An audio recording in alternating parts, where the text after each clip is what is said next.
독일마저 조급증을 보이다니 정말 격세지감이 느껴집니다. 전범국이자 나름 선진국이라 불리는 것들이 무슨 짓을 하더라도 모든 건 소비국들이 판단한다. 기술, 뛰어난 기술만이 이길 수 있다. 한국인의 저력을 느껴본 사람들이 많아서 경계심이 많을 거예요. 70년대 파독 광부랑 간호사로 가신 분들 중 독일에서 성공한 사람들 많아요. 힘들게 일하고 공부해서 성공했죠. 맨 땅에 헤딩해서 뭐든 이루어냈는데 거기에 경제력까지. 현기 흠집 내기 위해 독일 정부와 독일 부품사가 짜고 쳐서 일부러 하지 있는 제품을 납품하지 않았나 싶다. 무슨 이유로 네티즌들이 그렇게 반응하고 댓글을 달았을까요? 한번 같이 봅시다. 최근 세계적인 인플레이션을 비롯해 러시아, 우크라이나 상황 등 혼란이 가속화되고 있습니다. 일부 국가와 기업들은 이렇게 어쩔 수 없는 경제 상황에 안주하고 혁신과 발전을 뒤로 미루는 곳이 있는가 하면 누구보다 빠르게 움직이며 어떤 위기 상황이 다가오더라도 최고의 결과를 내기 위해 노력하는 곳이 있습니다. 대표적으로 한국의 기업들이 지금처럼 어려운 상황에서도 하루가 멀다고 세계가 주목할 만한 놀라운 실적을 내고 있습니다. 몇 년 전까지만 해도 국제적인 영향력이 지금 같지는 않았던 한국이 급격하게 발전하여 산업계를 주름잡는 역할을 하자 기존 선진국 반열에서 터줏대감 역할을 하던 독일, 일본 등의 국가들이 한국을 의도적으로 견제하는 모습을 보이고 있습니다.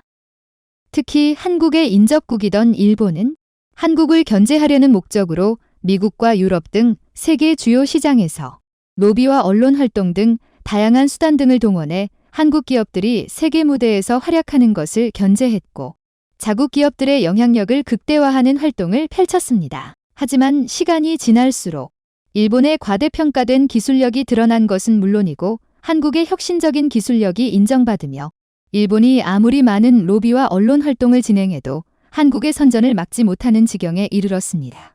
지난 수십 년 동안 전통적으로 한국을 견제하던 국가는 일본이었지만 이제는 기술력의 상징으로 여겨지던 독일마저 한국을 견제하는 대열에 합류하고 있다는 것입니다. 최근 한국 산업계의 급격한 발전으로 자국 산업의 위기감을 느끼고 있는 독일이 자국 법원과 언론들을 동원해 한국 기업들을 향한 견제성 조치를 하고 있어 국제적인 이목이 쏠리고 있습니다. 하지만 독일의 무리한 견제는 오히려 자신들의 기술력이 한국보다 부족한 것을 홍보하는 꼴이 되면서 국제적인 망신을 당하고 있습니다. 기술력의 아이콘이던 독일이 최근 급성장하는 한국을 견제하려다 큰 코 다치게 된 상황을 자세히 알아보겠습니다. 국내 총생산 GDP 규모로 세계 4위인 독일은 3위인 일본과 함께 UN 안전보장 이사회 안보리 상임이사국에 진출하기를 희망했습니다. 하지만 UN이 창설된 목적 자체가 과거 세계대전 당시 일본과 독일에 맞서기 위한 모임으로 그 중에서도 상임이사국은 승전국들의 모임입니다. 미국, 영국과 프랑스, 러시아, 중국 5개 국가로 구성된 안보리 상임이사국은 국제사회의 중대한 현안을 결정할 수 있는 권한을 가집니다. 하지만 경제력을 무기로 내세운 독일과 일본은 자신들이 그 자리에 포함되어야 한다고 주장하며 러시아, 우크라이나 상황을 이용해 러시아를 상임이사국 지위에서 축출하고 독일과 일본을 포함하도록 여론전을 펼치고 있습니다. 우리나라 입장에서 보면 산업 구조가 상당히 겹치는 독일과 일본 등 경쟁국들이 중대한 권한을 가지는 상임이사국에 진출한다면 오히려 좋은 것이 없는 상황입니다. 하지만 러시아는 한국과 산업 구조가 겹치지 않고 한국 기업들의 중요한 고객이기도 하며 러시아의 과학기술력을 수입하기도 하기 때문에 현재의 균형 상태가 한국의 국익 측면에선 더욱더 도움이 됩니다. 독일이 최근 들어 한국을 견제하는 데는 사면초가에 빠진 국가적인 위기감이 작용하고 있습니다. 독일이 소비하는 에너지의 최대 80%를 러시아에 의존한 결과 7월부터 독일에 연결된 오르트 스트림 가스관을 러시아 측에서 일방적으로 폐쇄하며 모든 산업 기반이 멈추어 설 위기에 놓였습니다. 당장 천연가스를 이용한 발전시설이 멈추게 될 상황에 오래전 멈춰 세운 석탄 발전소까지 재가동하려는 움직임을 보이고 있습니다.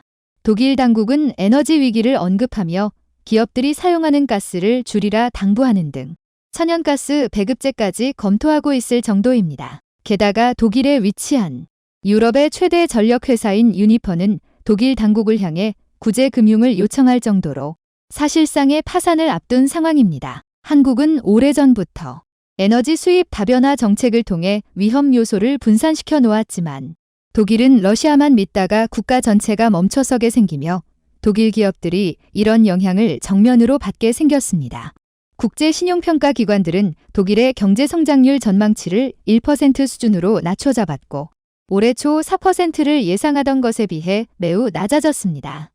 독일은 현재 10%에 달하는 사상 최대 규모의 물가 상승률을 기록하고 있어 사실상 마이너스 성장이 확실시되는 상황입니다. 특히 독일의 자랑이던 자동차 산업이 이번 에너지난에 큰 위기를 겪고 있습니다.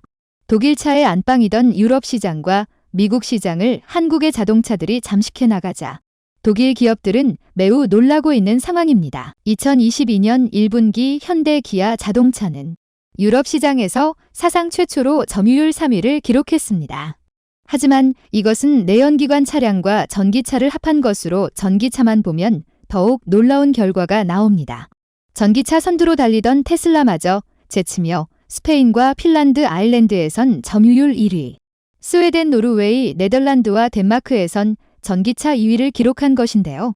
세계 최대 소비 시장인 미국에서는 더 놀라운 실적을 내고 있습니다. 현대 기아의 미국 내 전기차 판매량이 테슬라에 이어 2위를 기록하는 등 독일의 경쟁 업체들을 압도적으로 따돌린 상황입니다. 한국산 자동차가 이렇게 잘 나가자 위기감을 느낀 독일 당국은 한국산 차량을 조사하며 배출가스를 조작했다고 주장하고 있습니다. 2015년경 독일산 자동차의 배기가스 조작으로 인해 독일 차량의 신뢰도가 완전히 바닥났지만 한국산 디젤 차량도 배기가스 조작이 의심된다며 실험실에서 배출하는 배기가스에 비해 일반 도로에서 배출하는 배기가스 성분이 적게는 2배에서 많게는 6배까지 차이 난다고 분석했습니다. 이번 소식에 현대 기아 측은 수사 당국에 적극적으로 협조하고 있다고 밝혔지만 전문가들은 현대 기아에 억울한 부분이 있다는 입장입니다. 이번에 문제되는 한국산 디젤 자동차들은 엔진을 제어해 배기가스를 조절하는 소프트웨어가 탑재되어 있고 해당 제품은 독일의 대표 기업인 보쉬에서 생산했다는 것이 드러났습니다. 따라서 정확한 분석을 한 뒤에 현대 기아의 책임인지 그게 아니면 현대 기아에 납품하는 업체 중에서 성능을 과장하기 위해 소프트웨어적으로 손을 쓴 것인지 자세히 알아봐야 하지만 독일 당국은 현대 기아에서 주도적으로 이번 일을 벌였다고 단정 지으며 한국의 현대 기아 브랜드를 작정하고 흠집내려고 시도하고 있습니다. 업계 관계자들은 현대 기아의 다른 차들은 문제가 없는데 왜 독일산 부품을 사용한 차종에서만 문제가 생기냐며 원인을 정확히 파악해야 한다고 지적했습니다. 자동차 업계 전문가들도 이미 몇 년 전에 독일차 업계들의 관행처럼 여겨지던 배출가스 조작으로 인해 전 세계적으로 신뢰를 잃어버리는 문제가 생긴 마당에 한국 기업들이 주력 상품도 아닌 몇 안 되는 디젤 차량을 팔기 위해 의도적으로 배출가스를 조작했을 리는 없다고 주장했습니다. 문제가 되는 차종은 매우 극소수이고 독일산 부품을 사용하고 있어 내부 정보를 잘 알고 있는 핵심 관계자들을 통한 독일 당국의 경쟁업체 견제 목적이 뻔히 보인다는 것입니다. 한국 기업들만 견제 대상에 놓인 것은 아닙니다. 독일의 연방교통당국은 미국의 테슬라 차량에 대해 소프트웨어 결함이 발견되었다며 6만 대가량을 리콜하라는 행정명령을 내렸습니다. 반면 자국 기업들인 독일 차량에 대해서는 문제가 발생해도 조용하게 처리하는 등 의도적으로 해외 기업들을 견제하려는 것으로 보입니다. 독일 당국이 견제하는 자동차 기업들은 비슷한 공통점이 있습니다. 별 볼 일 없던 자동차 그룹에서 혜성처럼 등장해 세계 시장을 주름잡던 독일차 업체들의 점유율을 완전히 깎아 먹고 있다는 점입니다. 독일 기업들이 내놓은 전기차는 테슬라는 물론이고 현대 기아 자동차도 못 따라오지만 내연기관에서는 일본 기업자들에게 밀리고 있습니다. 산업 경쟁력으로는 한국과 같은 신생국에 밀리고 러시아의 천연가스와 석유도 끊기면서 에너지 주권도 위태로운 상황에 경제 성장률 전망치마저 바닥을 치고 있어 독일 당국은 잘 나가는 기업들을 견제하기 위해 의도성을 가지고 수사와 리콜을 명령하는 것으로 보입니다. 현대차의 전기차 전용 플랫폼 EGMP를 탑재한 아이오닉5는 독일 올해의 차로 선정되며 독일산 차들을 모두 압도했고 영국에서도 영국 올해의 차로 선정되었습니다. 기아 자동차의 전기차인 EV6는 유럽연합이 선정한 유럽 올해의 차를 수상하는 등 한국의 친환경 전기차가 유럽을 휩쓸고 있습니다. 이미 유럽에서는 테슬라를 제쳤으며 현대 기아보다 판매량이 많은 전기 차량은 소형 사이즈의 전기차로 현대 기아의 경쟁 모델이 아닙니다. 따라서 중형차 이상의 차들은 사실상 현대 기아가 유럽을 완전히 접수했다고 보는 것도 과언이 아닌 상황입니다. 미국에서도 1위 테슬라에 이어 2위 판매량을 기록하는 등 한국의 전기 차량은 전 세계에서 좋은 실적을 내며 인정받고 있는 모습을 보여줍니다. 친환경 차량인 전기차뿐만 아니라 현대 기아 자동차는 기존 내연기관 시장에서도 훌륭한 실적을 내놓고 있습니다. 2021년 작년을 기준으로 670만 대가량을 판매하며 세계 4위의 완성차 제조업체로 군림했습니다. 미국의 자동차 제조업체들은 완전히 제쳤고 앞에 남은 것은 독일과 일본 기업들밖에 없습니다. 최근 독일이 일본을 따라 한국 견제에 앞장서고 있는 것이 어느 정도 납득이 가는 부분입니다.